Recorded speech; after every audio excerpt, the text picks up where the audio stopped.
Hello guys, welcome to the classes. आज हम सीखेंगे चक्रवृद्धि ब्याज निकालना। तो सवाल लिया है हमने यहाँ पर, देखिए क्या दिया हुआ है। 4,000 रुपये का 5% वार्षिक ब्याज की दर से 3 वर्ष का चक्रवृद्धि ब्याज कितना होगा। ठीक है, तो चलिए इसको हल करते हैं। देखो, जो चीज़ें दे रखी उसको हम यहाँ पर लिख लेंगे। मूलधन दे रखा है हमको कितना, 4,000 रुपये। ठीक है, और इसको बोलते हैं पी, मूलधन को पी बोलते हैं, यानी प्रिंसिपल। ठीक, कितना है, 4,000 रुपये। और हमको दर यानी आर कितनी दे रखी हमको, 5%।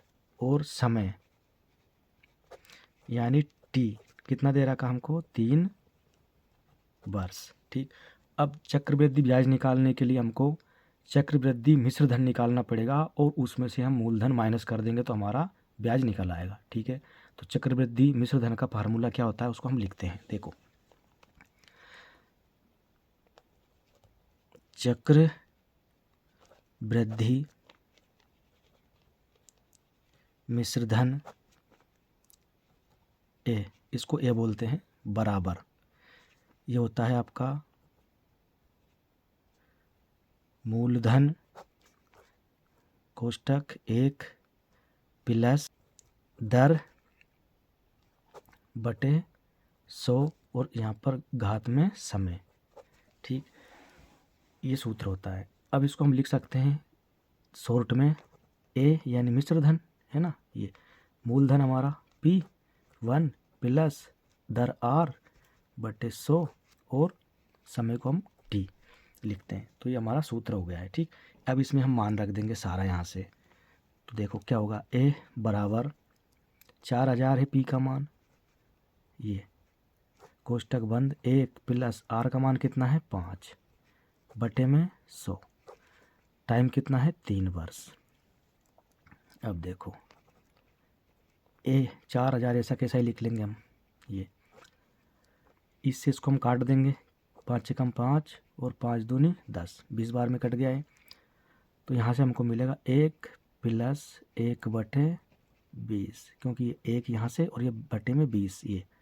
ठीक, और पावर में 3 है। ठीक है, ए बराबर 4,000 को हम ऐसा कैसा ही लिख लेंगे, ये इसका एलसीएम ले लेंगे तो 20 का इसमें गुना हो जाएगा। ठीक, तो यहाँ से मिलेगा हमको 20 और 1 21 बटे में ये 20 और घात 3। अब इसको हम सोल्व कर लेते हैं। तो ए बराबर देखो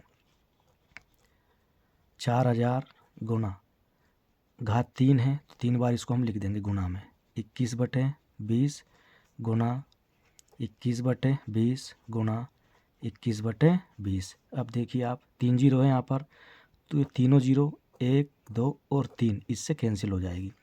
इससे काट दो, 2 दूनी 4 और इससे काट दो, 2 एकम 2, 1 आ गया। ठीक है, अब इसका इसका इसका गुणा कर लेंगे हम, और ये बटे में 2 बचेगा हमारा। तो यहाँ से मिलेगा हमको ए बराबर 21 गुना 21 गुना 21 बटे 2। ठीक, अब इसका जब हम गुणा करेंगे तो हमको यहाँ से मिलेगा, गुणा करने पर 9,261 और बटे में ये 2 आ जाएगा। ठीक, इसका इसमें भाग लगाएंगे तो हमको क्या मिलेगा, भाग लगाने पर ए बराबर,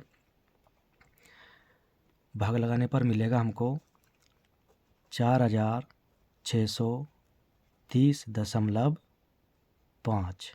ठीक, ये मिलेगा मिश्र धन का मान। ठीक है, अब देखिए चक्रवृद्धि मिश्र धन हमने निकाल लिया है, अब निकालेंगे ब्याज। तो कैसे निकालेंगे, चक्रवृद्धि ब्याज बराबर चक्रवृद्धि मिश्र धन माइनस मूलधन। ठीक, इस प्रकार से चक्रवृद्धि मिश्र धन कितना है हमारा, ये लिख देंगे यहाँ पर 4,630.5 माइनस कितना है, मूलधन 4,000, घटा देंगे, कितना मिलेगा हमको, 630.5 रुपये। ठीक, ये क्या इसका आंसर।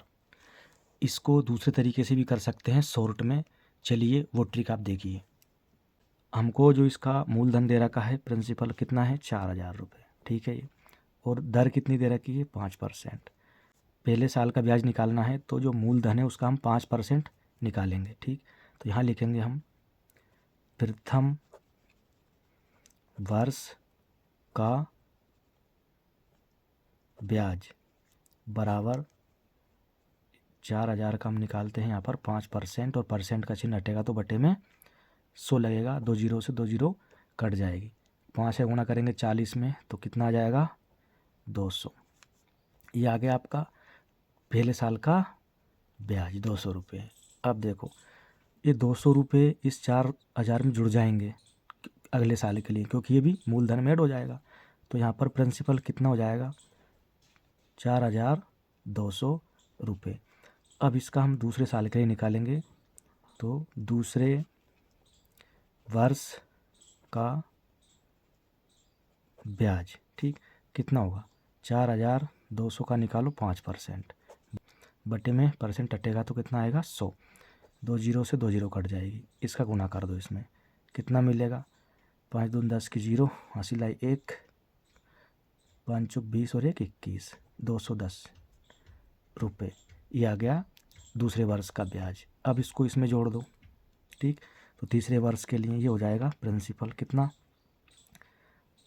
4,200 प्लस 210 यानी कि 4,410 रुपये। अब इसका निकालो 4,410 का 5% तो बटे में 100। इस जीरो से ये जीरो काट देंगे, ठीक है। 5 एकम 5 और 5 दूनी 10। यहाँ से हमको क्या मिलेगा 441 बटे 2। इसका इसमें भाग लगा दो तो ये आ जाएगा 2 दूनी 4, 2 दूनी 4 है ना, और 0 2 पंजे 10, तो यहाँ जाएगा दशमलव। तो यहाँ से हमको मिला 220.5। ये आ जाएगा आपका तीसरे वर्ष का ब्याज। तीसरे वर्ष का ब्याज कितना आया 220.5। अब इनको हम जोड़ देंगे, प्रथम वर्ष है ना, दूसरा वर्ष और तीसरा वर्ष, तीनों को हम जोड़ देंगे। देखो पहले वर्ष का आया था हमारा 200 रुपये, दूसरे वर्ष का आया था हमारा 210 रुपये, और तीसरे वर्ष का आया हमारा 220.5 रुपये। अब सबको जोड़ दो तो देखो 0.5 तो ये ऐसा कैसे आ जाएगा। अब 0 0 0 यानी 0, 2 1 3 है ना, उधर 0 है तो ये 3 ही आएगा। फिर 2 2 4 2 6, तो यहाँ से हमको क्या मिल गया है 630.5 रुपये आंसर, ठीक। ये तो हमने हर चीज़ को लिखा है। यदि इसको डायरेक्ट शॉर्ट में करोगे तो सटासट आपका 1 मिनट से भी कम समय में उत्तर आ सकता है। आई होप वीडियो आपको अच्छा लगा होगा। अच्छा लगा हो तो लाइक करें, शेयर करें, और चैनल पर यदि आप पहली बार आए हैं तो चैनल को ज़रूर सब्सक्राइब करें। Thanks for watching.